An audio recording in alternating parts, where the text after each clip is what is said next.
बेचते कैसे हैं, शेयर्स खरीदने के लिए ग्रो ऐप में पैसे कैसे ऐड करते हैं और प्रॉफिट कमाने के बाद उन पैसों को ग्रो ऐप से अपने बैंक अकाउंट में कैसे ट्रांसफर करते हैं, ये सब तो मैं आपको इस वीडियो में बताऊंगा ही। इसके अलावा आपको ग्रो ऐप को चलाना भी सिखाऊंगा ताकि आप ग्रो ऐप के जरिए अच्छे से शेयर्स में इन्वेस्ट कर सको, आपको ग्रो ऐप की हर एक चीज के बारे में पता चल सके। अब देखो, जैसे मैंने यहाँ पे ग्रो ऐप खोल लिया है, यहाँ पे सबसे ऊपर आपको सर्च का आइकन दिखाएगा और बगल में आपकी प्रोफाइल का आइकन दिखाएगा। यहाँ पे अगर आप अपनी प्रोफाइल पे क्लिक करोगे तो एक पेज खुलेगा, इसके बारे में आपको डिटेल में आगे बताऊंगा। अभी हम बैक करते हैं और यहाँ पर हम देखते हैं निफ्टी 50 और बैंक निफ्टी लिखा हुआ है। अब देखो, निफ्टी 50 में क्या होता है, निफ्टी 50 में हमारे देश की जो टॉप 50 बड़ी बड़ी कंपनियां होती हैं उनके शेयर्स होते हैं। अब जैसे निफ्टी 50 में यहाँ पे दिखा रहा है, निफ्टी 50 का करंट प्राइस है 17,645 रुपए और आज के दिन उसकी वैल्यू 1% गिर गई है, यानी कि 181 रुपए लगभग उसकी वैल्यू गिर गई है। अब यहाँ पर अगर आप निफ्टी 50 पर क्लिक करोगे ना तो इसके बारे में सारी डिटेल्स आ जाएंगी। आप यहाँ नीचे देख सकते हो, यहाँ पे निफ्टी 50 में अभी करेंटली जो टॉप 50 कंपनियां हैं उनकी डिटेल्स आपको यहाँ पर मिल जाएंगी।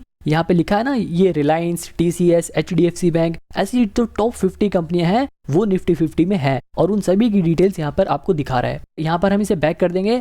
अब इसके बगल में देखो, यहाँ पे लिखा है बैंक निफ्टी। अब बैंक निफ्टी पे क्लिक करोगे तो बैंक निफ्टी की सारी डिटेल्स बता देगा कि इसका 42,000 रुपए अभी प्राइस चल रहा है और आज के दिन वो 0.26% उसकी वैल्यू गिर गई है। बैंक निफ्टी में हमारे देश के जो टॉप 12 बैंक होते हैं उनके शेयर्स होते हैं। अब जैसे यहाँ पर सी ऑल पे आप क्लिक करोगे तो HDFC, ICICI bank, SBI bank, Kotak Mahindra bank, ऐसे 12 बैंक जो टॉप के हैं उनके शेयर्स इसमें दिखाएगा। तो सवाल ये उठता है कि निफ्टी 50 और बैंक निफ्टी को देखकर पता क्या लगाया जाता है। तो देखो, इसमें हमारे देश की टॉप की कंपनियां आती हैं। अगर वही अच्छा परफॉर्म नहीं करेंगी तो इससे पता चल जाता है कि शेयर मार्केट अच्छा परफॉर्म नहीं कर रही है। तो साफ सीधी बात है, इसे देखकर हम ये पता लगाते हैं कि आज शेयर मार्केट कैसा परफॉर्म कर रहा है। ठीक है, इसके नीचे देखो एक्सप्लोर वाले सेक्शन में लिखा है मोस्ट बॉट ऑन ग्रो। इस वाले सेक्शन में हमें ये दिखाता है कि अभी के टाइम पे ग्रो ऐप में सबसे ज्यादा शेयर्स कौन से बिक रहे हैं, यानी कि ग्रो ऐप पर इन्वेस्टर्स कौन से शेयर्स खरीदना ज्यादा प्रेफर कर रहे हैं, कौन से शेयर्स हम जैसे इन्वेस्टर ज्यादा खरीद रहे हैं, वो हमें यहाँ पे दिखाता है। मतलब इन्फोसिस, विप्रो, टाटा स्टील और निप्पॉन जैसे जो शेयर्स हैं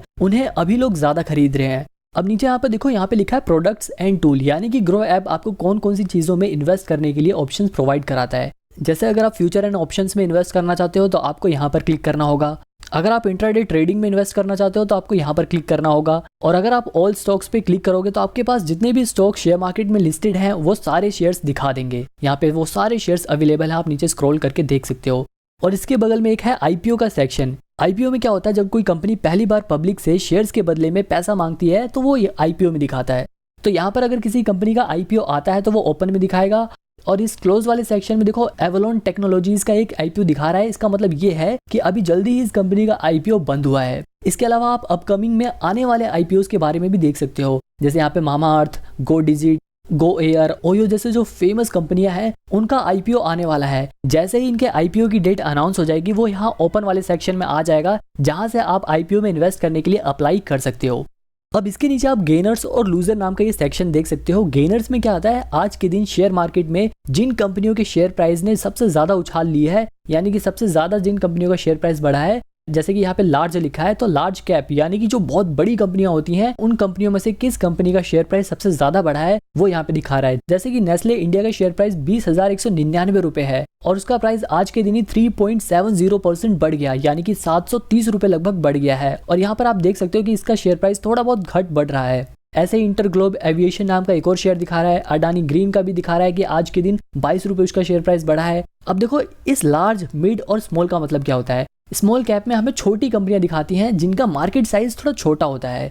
मतलब स्मॉल कैप छोटी कंपनियां, मिड कैप उससे बड़ी कंपनियां और लार्ज कैप सबसे बड़ी कंपनियां। अब जैसे यहाँ पर आप स्मॉल कैप में छोटी कंपनियां जिनका शेयर प्राइस बढ़ा है वो देख सकते हो, मिड कैप में जिन कंपनियों का शेयर प्राइस बढ़ा है आप यहाँ पे वो भी देख सकते हो। ऐसे ही आप टॉप लूजर्स भी देख सकते हो कि लार्ज कैप में किन कंपनियों के शेयर प्राइस गिरे हैं। यहाँ पे देखो आप, इन्फोसिस का शेयर आज के दिन 10.76% गिर गया, यानी कि आज के दिन उसकी वैल्यू लगभग 150 रुपए गिर गई है। ऐसे ही मिड कैप में आने वाली इन कंपनियों के भी शेयर प्राइस आज गिरे हैं।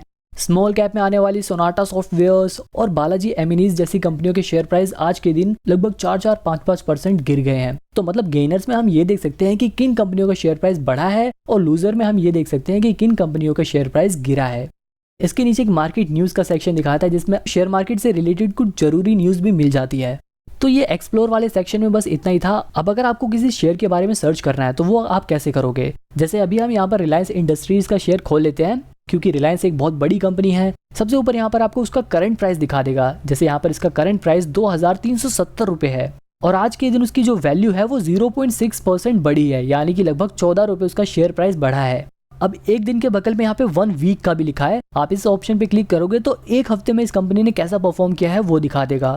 इसी तरह अगर आप 1 मंथ का करके देखोगे तो एक महीने में इसकी वैल्यू लगभग 7% बढ़ी है, यानी कि लगभग 150 रुपये इसका शेयर प्राइस बढ़ गया है। इसी तरह अगर आप 1 साल का करके देखोगे तो 1 साल में इस कंपनी ने कुछ खास परफॉर्म नहीं किया है, बल्कि लगभग 6.5% इसकी वैल्यू गिरी है, यानी कि लगभग 162 रुपये 1 साल में इसका शेयर प्राइस गिरा है।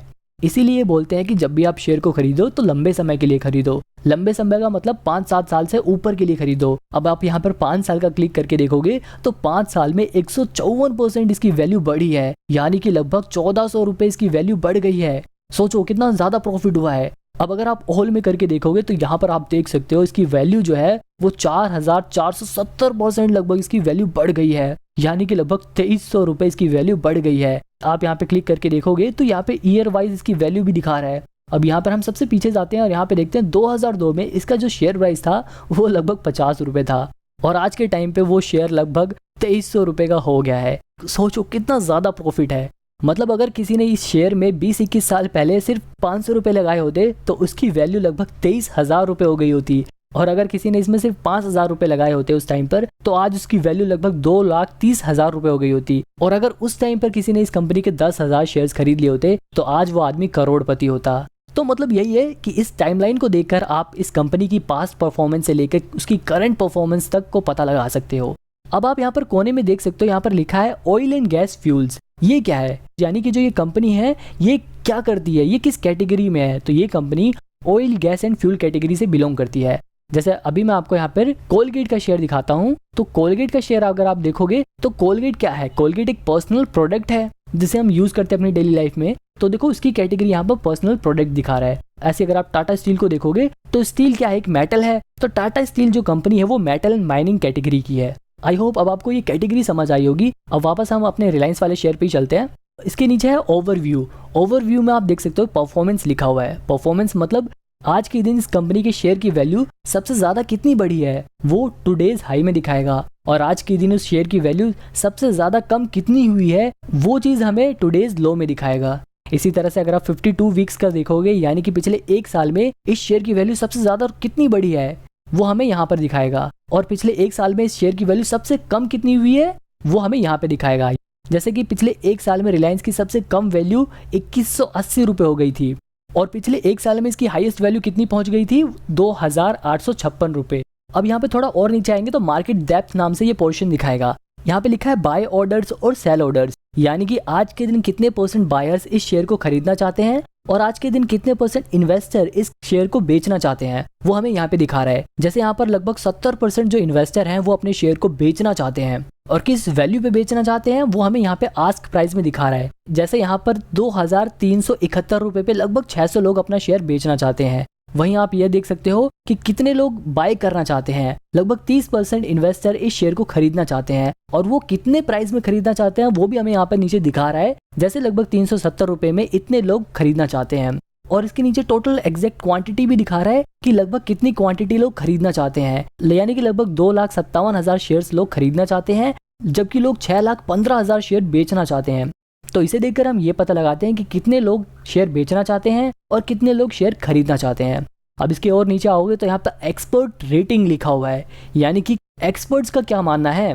तो यहाँ पर 84% एक्सपर्ट्स के हिसाब से इस कंपनी के शेयर को हमें खरीदना चाहिए, जबकि 10% जो एक्सपर्ट हैं वो कह रहे हैं कि जिनके पास ये शेयर है वो अपने शेयर्स को होल्ड करके रखो, यानी कि उन शेयर्स को बेचो मत, आगे इनकी वैल्यू और बढ़ेगी, ऐसा 10% इन्वेस्टर कह रहे हैं, और 6% एक्सपर्ट ये कह रहे हैं कि आप इस शेयर को बेच दो। तो इस वाले पोर्शन में हमें ये दिखाया जाता है कि एक्सपर्ट का क्या मानना है कि शेयर को खरीदना चाहिए या शेयर को बेच देना चाहिए। अब इसके नीचे और आओगे तो फंडामेंटल का सेक्शन दिखाएगा। अब ये देखो, ये छोटा सा फंडामेंटल समझाने वाला पोर्शन बहुत बड़ा है और ये बहुत ही इंपॉर्टेंट चीज भी है। इस फंडामेंटल के जरिए हम ये पता लगा सकते हैं कि क्या ये कंपनी इन्वेस्ट करने लायक है या नहीं, क्या इस कंपनी में अगर हम अपने पैसे लगाएंगे तो हमारे पैसे बढ़ेंगे भी या नहीं बढ़ेंगे। तो मतलब आपको ये शेयर खरीदना चाहिए या नहीं खरीदना चाहिए, ये डिसीजन डिपेंड करता है फंडामेंटल एनालिसिस पे, और ये फंडामेंटल एनालिसिस आप इन्हीं सभी फंडामेंटल्स को देखकर कर सकते हो।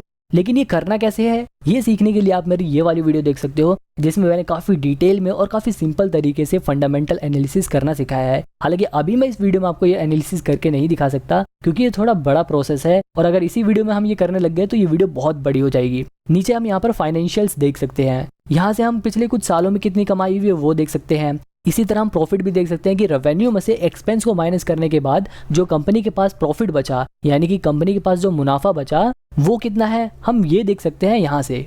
इसके अलावा कंपनी की नेट वर्थ भी हम यहाँ से देख सकते हैं कि कंपनी हर साल बड़ी हो रही है या नहीं बड़ी हो रही। यहाँ पर देखो आप, हर साल कंपनी की जो वैल्यू है वो बड़ी होती जा रही है, कंपनी और भी बड़ी होती जा रही है। इस फाइनेंशियल वाले पोर्शन से हमें ये पता चलता है कि क्या कंपनी हर साल प्रॉफिट कमा रही है, और अगर वो प्रॉफिट कमा रही है तो क्या उसका प्रॉफिट हर साल बढ़ रहा है या नहीं बढ़ रहा। जैसे यहाँ पर ईयरली देखा जाए तो रेवेन्यू इसका हर साल बढ़ ही रहा है। हालांकि 2021 में इसका रेवेन्यू थोड़ा गिरा था, लेकिन उसके बाद से इसका रेवेन्यू बढ़ा ही है।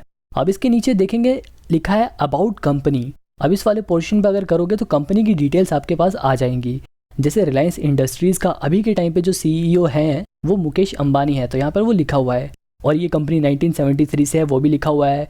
और इस रिलायंस इंडस्ट्रीज के अंदर जो जो कंपनियां आती हैं, जो जो इनके प्रोडक्ट्स हैं वो सब यहाँ पर दिखाता है। जैसे यहाँ पर आप जियो को देख सकते हो, हमारा जो जियो सिम होती है वो भी रिलायंस इंडस्ट्रीज की ही है। रिलायंस फ्रेश भी रिलायंस इंडस्ट्रीज के अंदर ही आता है। तो अबाउट कंपनी से हमें ये पता चल जाता है कि कंपनी क्या करती है, और कंपनी को अभी चला कौन रहा है, और कंपनी कब से है। इसके बाद नीचे आता है शेयर होल्डिंग पैटर्न। आप शेयर होल्डिंग पैटर्न में ये देख सकते हो कि प्रमोटर के पास, यानी कि जो कंपनी के फाउंडर्स हैं जिन्होंने कंपनी खोली है, उनके पास कितने शेयर्स हैं। तो यहाँ पर आप देखो प्रमोटर्स के पास 50% शेयर्स हैं। इसके अलावा फॉरेन इंस्टीट्यूशन के पास भी 23.43% शेयर्स हैं। फॉरेन इंस्टीट्यूशन प्रोफेशनल इन्वेस्टर्स होते हैं जिनका काम ही इन्वेस्टमेंट करने का होता है। तो जिस कंपनी के शेयर में फॉरेन इंस्टीट्यूशन का शेयर होल्डिंग पैटर्न ज़्यादा हो तो समझ जाना उस कंपनी में दम है। ऐसे रिटेल का पोर्शन दिखा रहा है 11.64%, यानी कि हम जैसे आम जो इन्वेस्टर हैं उनके पास 11.64% शेयर है। इसके अलावा डोमेस्टिक इंस्टीट्यूशन के पास भी 8.6% शेयर है। डोमेस्टिक इंस्टीट्यूशन में भी फॉरेन इंस्टीट्यूशन की तरह प्रोफेशनल इन्वेस्टर ही होते हैं। इसके अलावा इसमें 5.81% म्यूचुअल फंड का भी पैसा लगा हुआ है, यानी कि जिन लोगों ने म्यूचुअल फंड में पैसा लगाया था उनके एजेंट्स ने इस कंपनी के शेयर में भी इन्वेस्ट कर रखा है। तो शेयर होल्डिंग पैटर्न को देखकर हम यही पता लगाते हैं कि किसके पास कितने शेयर होते हैं। अब इसको थोड़ा और स्क्रॉल करोगे तो नीचे दिखा है टॉप म्यूचुअल फंड इन्वेस्टेड, यानी कि जो ये 5.8% म्यूचुअल फंड वाला पैसा इसमें लगा हुआ है, तो आखिर वो कौन सी म्यूचुअल फंड है जिन्होंने इसमें पैसा लगाया है। तो इसमें ICICI, HDFC index, UTI Nifty, Aditya Birla जैसे म्यूचुअल फंड्स ने इन्वेस्ट कर रखा है।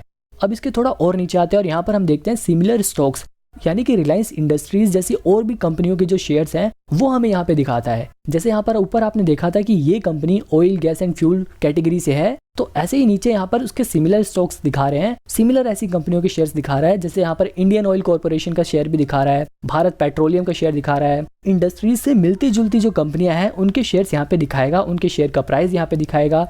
अब यहाँ पे अगर आप वापस ऊपर आते हो, यहाँ पे एक न्यूज़ वाला सेक्शन है, न्यूज़ पे क्लिक करोगे तो इस शेयर से रिलेटेड जो भी न्यूज़ है वो यहाँ पर दिखा देगा।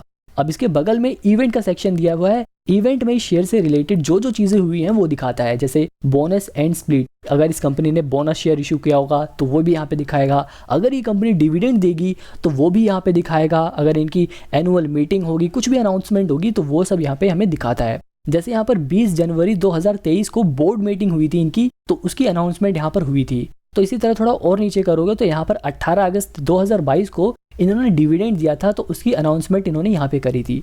तो मतलब यहाँ पर इस कंपनी के शेयर से रिलेटेड जो भी अनाउंसमेंट होती है वो यहाँ पर दिखाया जाता है इवेंट वाले पोर्शन में। अब इसके बगल में है FNO का मतलब आप यहाँ से फ्यूचर एंड ऑप्शंस में इन्वेस्ट कर सकते हो, लेकिन अभी मैं आपको सिर्फ नॉर्मल शेयर्स में इन्वेस्ट करना सिखाऊंगा। तो वापस हम ओवरव्यू पे जाते हैं।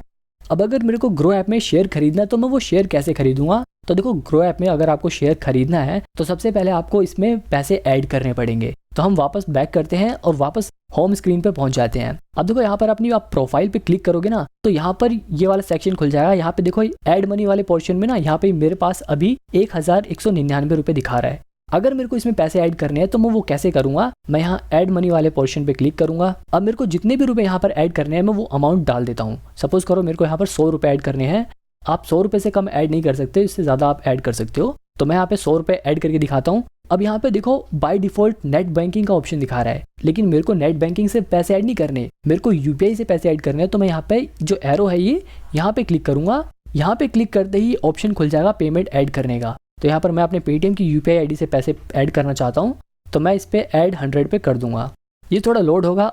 अब मैं यहाँ पर जैसे ही अपना पेटीएम खोलूंगा तो यहाँ पर उस पेमेंट का ऑप्शन दिखाएगा। यहाँ पे मैं इस पर क्लिक करके पेमेंट कर दूंगा। जैसे ही मेरी यहाँ पर पेमेंट कंप्लीट हो जाएगी, यहाँ पर पेमेंट सक्सेसफुल लिखा आ जाएगा और यहाँ पर मेरे पैसे ऐड हो जाएंगे। अब मैं वापस अगर अपनी प्रोफाइल पर आपको खोल के दिखाऊं तो यहाँ पर आप देखो, पहले मेरे पास 1100 रुपये थे, अब लगभग 1200 रुपये हो गए। और अब मैं आपको एक शेयर खरीद के दिखाता हूँ। अब जैसे मेरे को डाबर का एक शेयर खरीदना है तो मैं यहाँ पे डाबर सर्च करूंगा और डाबर कंपनी का शेयर यहाँ पे दिखा देगा। अब इस शेयर को खरीदने के लिए मैं बाय वाले ऑप्शन पे क्लिक करूंगा और यहाँ पर मेरे को कितने शेयर खरीदने हैं मैं वो क्वांटिटी यहाँ पे डाल दूंगा। जैसे मेरे को 1 शेयर खरीदना है तो मैं यहाँ पे 1 डाल के दिखा देता हूँ आपको। नीचे यहाँ पे दिखा रहा है प्राइस मार्केट, यानी कि आप इस शेयर को इसके मार्केट प्राइस पे खरीदना चाहते हो, यानी कि जो अभी करंट इसका प्राइस दिखा रहा है, जैसे यहाँ पे दिखा रहा है 523 रुपये, क्या आप उस करंट प्राइस पे इसे खरीदना चाहते हो? या फिर अगर आपको लग रहा है कि इसका प्राइस थोड़ा और कम होगा तो आप इसे चेंज करके प्राइस लिमिट भी सेट कर सकते हो। यानी कि जैसे मान लो मेरे को ऐसा लग रहा है कि इसका शेयर प्राइस 522 रुपये हो जाएगा, तो मैं यहाँ पर 522 डाल के लिमिट सेट कर दूंगा। और जैसे ही आज के दिन इसका शेयर प्राइस 522 रुपये होगा, ऑटोमेटिकली ग्रो मेरे लिए वो शेयर खरीद लेगा और वो शेयर मेरे डीमेट अकाउंट में आ जाएगा। और अगर आपको मार्केट प्राइस भी खरीदना है तो इसे वापस मार्केट प्राइस पे कर दो। यहाँ पे मैं इसे बाय कर देता हूँ। इसके अलावा अगर आप इसे इंट्राडे के लिए खरीदना चाहते हो तो वो भी यहाँ पे दिखा देगा। आप यहाँ पे सीधे अपनी क्वांटिटी डालो कि आपको कितने शेयर्स खरीदने हैं, 2 शेयर खरीदने हैं या 10 शेयर खरीदने हैं। आपके पास जितने पैसे होंगे उसी के हिसाब से आप इतने शेयर खरीद सकते हो। जैसे मैं यहाँ पे 5 शेयर खरीद सकता हूँ। इसके बाद यहाँ पे मार्केट प्राइस सेट करो या प्राइस लिमिट सेट करो। जैसे यहाँ पे 522 रुपये में प्राइस लिमिट सेट कर देता हूँ। जब भी आप इंट्राडे में ट्रेडिंग करो तो स्टॉप लॉस जरूर सेट करो। यहाँ पे आप स्टॉप लॉस सेट कर सकते हो कि अगर 520 रुपये से शेयर प्राइस नीचे जाता है तो ये लोग ऑटोमेटिकली मेरे शेयर को बेच दे ताकि मेरे को घाटा ना हो। तो डिलीवरी का मतलब ये है आप शेयर को 1 दिन से ज़्यादा के लिए खरीदोगे, यानी कि आप 1 महीने, 1 साल, 5 साल, 10 साल, मतलब आप 1 दिन से ज़्यादा के लिए जब भी शेयर को खरीदो तो डिलीवरी में आता है। और अगर आपको शेयर आज ही खरीदना है और आज ही बेचना है, आपको बेसिकली आपको ट्रेडिंग करनी है, तो वो इंट्राडे में आता है। हालांकि क्योंकि अभी आप नए हो और आप अभी इन्वेस्टमेंट करना सीख रहे हो, इसलिए ट्रेडिंग वाला ऑप्शन मत क्लिक करना। अभी आप डिलीवरी में ही शेयर को खरीदना। तो मैं इसे डिलीवरी में ही रहने देता हूँ और यहाँ पर मैं आपको 1 शेयर खरीद के दिखा देता हूँ। बाय पे क्लिक करते ही शेयर आप खरीद लोगे। अब यहाँ पे ऑर्डर डिटेल्स में देखोगे तो इस ऑर्डर से रिलेटेड सारी डिटेल्स आपके पास आ जाएंगी। अब जल्दी से मैं आपको निप्पॉन का ये शेयर भी खरीद के दिखा देता हूँ। यहाँ हमें क्वांटिटी डालनी है और नीचे प्राइस सेट करना है। इसके बाद हमें बाय पे क्लिक कर देना है। अब ये शेयर भी आपको अपनी होल्डिंग्स में दिखा देगा। आप यहाँ नीचे देख सकते हो निप्पॉन इंडिया ETF लिमिटेड नाम से ये शेयर दिखा रहा है।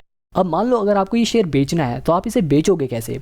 शेयर्स को सेल करते हुए भी सबसे ऊपर आपको क्वांटिटी डालनी होगी कि कितनी क्वांटिटी आप बेचना चाहते हैं। यहाँ पे मैंने निप्पॉन का 1 ही शेयर खरीदा था तो मैं 1 ही शेयर बेचना चाहता हूँ, इसलिए यहाँ पे 1 क्वांटिटी दिखा रहा है। अगर आपके पास ज़्यादा शेयर है तो आप यहाँ पे क्वांटिटी भी बढ़ा सकते हो। नीचे आपको प्राइस डालना है कि क्या आप मार्केट प्राइस पे बेचना चाहते हो अपने शेयर को, या फिर आप प्राइस लिमिट सेट करके भी आप अपने हिसाब से वहाँ पर प्राइस सेट कर सकते हो कि मेरे को इस प्राइस पर अपना शेयर बेचना है। तो मैं इसे 28 रुपये 11 पैसे पे ही बेचना चाहता हूँ। तो मैंने यहाँ पे वो प्राइस डाला और यहाँ पे सेल कर दिया। सेल ऑर्डर प्लेस, यानी कि अभी ये ऑर्डर प्लेस हो चुका है लेकिन अभी ये बिका नहीं है। जैसे इसका प्राइस 28 रुपये 11 पैसे होगा ये सेल सक्सेसफुल हो जाएगी। अब आपने जितने भी आज शेयर खरीदे या बेचे, आपको वो चीज़ें यहाँ पर ऑर्डर्स में दिखा देगा। अभी जैसे मैंने अभी आपको डाबर का शेयर खरीद के दिखाया था तो वो यहाँ पर दिखा रहा है। इसी तरह से मैंने आपको निप्पॉन इंडिया का भी शेयर खरीद के दिखाया तो उसकी भी क्वांटिटी यहाँ पे दिखा रहा है। लेकिन जो हमने निप्पॉन इंडिया का शेयर बेचा वो अभी तक सक्सेसफुल नहीं हुआ, क्योंकि हमने यहाँ पर प्राइस लिमिट सेट कर रखी थी 28 रुपये 11 पैसे की, लेकिन अभी उसकी जो वैल्यू है वो 28 रुपये 9 पैसे है। इसीलिए अभी वो हमारा शेयर बिका नहीं है। तो इस पर क्लिक करके मैं अपने इस ऑर्डर को मॉडिफाई भी कर सकता हूँ। मान लो मैं जिसे चाहता हूँ कि ये 28 रुपये 10 पैसे पे ही बिक जाए, तो मैं इस पर क्लिक करूँगा और मॉडिफाई सेल कर दूंगा। मॉडिफाई सेल करते ही ये रिक्वेस्ट यहाँ पर इनके पास पहुँच जाएगी। अब जैसे ही 28 रुपये 10 पैसे पे इस शेयर को खरीदने वाले बायर्स आ जाएंगे, ये शेयर बिक जाएगा। अब यहाँ पर आप देख सकते हो कि ये शेयर बिक गया है। अब इस शेयर को बेचने के बाद आपका जो प्रॉफिट होगा वो यहाँ पर आपको दिखा देगा। अब आप यहाँ पर ये ध्यान दो कि जब भी आप किसी शेयर को बेचते हो तो उसकी 80% तो उसका 80% वैल्यू आपको जभी आपको मिल जाती है, लेकिन 20% पैसा वो आपको 48 घंटे में देते हैं। अब मान लो मैंने शेयर सस्ते में खरीद कर महंगे में बेचकर प्रॉफिट कमाया। अब मैं उस प्रॉफिट को ग्रो ऐप से अपने बैंक में कैसे भेजूंगा? तो ऐसा करने के लिए आपको अपनी प्रोफाइल पर क्लिक करना है। तो यहाँ पर आपके पास जितने भी पैसे हैं वो यहाँ पे दिखा देगा। इस पर आप क्लिक करोगे तो क्लिक करते ही यहाँ पर एक ऑप्शन दिखा रहा है विड्रॉ का। अभी कितने पैसे उसमें से विड्रॉ कर सकते हो वो ऑप्शन यहाँ पे दिखा रहा है। जैसा कि मैंने आपको बताया था कि 80% पैसे तुरंत ट्रांसफर हो जाते हैं, 20% के लिए 48 घंटे का समय लगता है। तो वो 20% भी आप 48 घंटे बाद ट्रांसफर कर सकते हो। अभी जितना ट्रांसफर कर सकते हो वो ऑप्शन यहाँ पे दिखा रहा है। तो मैं यहाँ पे विड्रॉ वाले ऑप्शन पे क्लिक करूंगा। अब यहाँ पर देखो अवेलेबल बैलेंस दिखा रहा है 595 रुपये, मैं इतने पैसे निकाल सकता हूँ। तो यहाँ पर मैं अभी आपको 100 रुपये अपने बैंक में वापस भेज के दिखाता हूँ। तो यहाँ पर मैंने 100 रुपये डाले और यहाँ पे विड्रॉ पे क्लिक कर दिया। ऐसा करते ये मुझसे मेरा पिन मांगेगा, तो मैंने यहाँ पर अपना फिंगरप्रिंट लगाया और ये विड्रॉ की रिक्वेस्ट प्लेस्ड हो गई। अब थोड़ी देर में 100 रुपये मेरे अकाउंट में आ जाएंगे। इसके अलावा आप यहाँ पर ऑल ऑर्डर्स पे क्लिक करोगे तो यहाँ पर आपने जितने भी शेयर्स खरीदे या बेचे हैं वो सारी डिटेल्स आपको यहाँ पर दिखा देगा। इसके नीचे आप यहाँ पर बैंक डिटेल्स देख सकते हो, इस पे क्लिक करोगे तो आपने अपना जो बैंक अकाउंट ग्रो ऐप से लिंक कर रखा है वो दिखा देगा। अगर आपको कोई और बैंक अकाउंट लिंक करना है तो आप यहाँ पर ऐड अनदर बैंक पे क्लिक करोगे और उसके बाद यहाँ पर बैंक सिलेक्ट करके अपनी डिटेल्स भरकर अपना दूसरा बैंक ऐड कर सकते हो। इसके बाद आप यहाँ नीचे देख सकते हो कस्टमर सपोर्ट लिखा है। अगर आपको ग्रो ऐप में कोई भी प्रॉब्लम आ रही है और आपको ग्रो ऐप के कस्टमर सपोर्ट से बात करनी है तो आप उसके लिए यहाँ पर क्लिक कर सकते हो। इसके नीचे आपको रिपोर्ट्स का सेक्शन मिल जाएगा जहाँ से आप अपनी टैक्स फाइलिंग के लिए रिपोर्ट्स को डाउनलोड कर सकते हो। यहाँ से आप अपनी P&L रिपोर्ट को भी डाउनलोड कर सकते हो, ग्रो की बैलेंस स्टेटमेंट को डाउनलोड कर सकते हो, टैक्स फिल करने के लिए टैक्स प्रूफ को डाउनलोड कर सकते हो। इसके अलावा ऊपर आपको सेटिंग का ऑप्शन दिखेगा, अगर आप इस पे क्लिक करोगे तो यहाँ पर डार्क मोड को यहाँ से बंद कर सकते हो, आप इसे चालू भी कर सकते हो। आप यहाँ से इसकी नोटिफिकेशंस को मैनेज कर सकते हो। अगर आपको अपने ग्रो ऐप का पासवर्ड बदलना है तो आप यहाँ से इसका पासवर्ड बदल सकते हो, इसका पिन बदल सकते हो। अगर आपको अपनी आईडी इस फोन से लॉग आउट करनी है तो आप यहाँ से लॉग आउट भी कर सकते हो। इसके अलावा आप शेयर्स पर रिसर्च करने के लिए, आप शेयर्स को ट्रैक करने के लिए अपनी खुद की एक वॉच लिस्ट भी बना सकते हो। यानी कि अगर आपकी किसी शेयर के ऊपर नजर है और आप उसके शेयर प्राइस को ट्रैक करना चाहते हो कि कब उसका शेयर प्राइस घट रहा है, कब बढ़ रहा है, आपको ये जानना है तो आप उसको अपनी वॉच लिस्ट में ऐड कर सकते हो। जैसे मैंने यहाँ पर अपने नाम से एक वॉच लिस्ट बना रखी है, तो यहाँ पर आप अपने हिसाब से भी कोई सी भी एक वॉच लिस्ट बना सकते हो। अब देखो म्यूचुअल फंड्स के बारे में मैं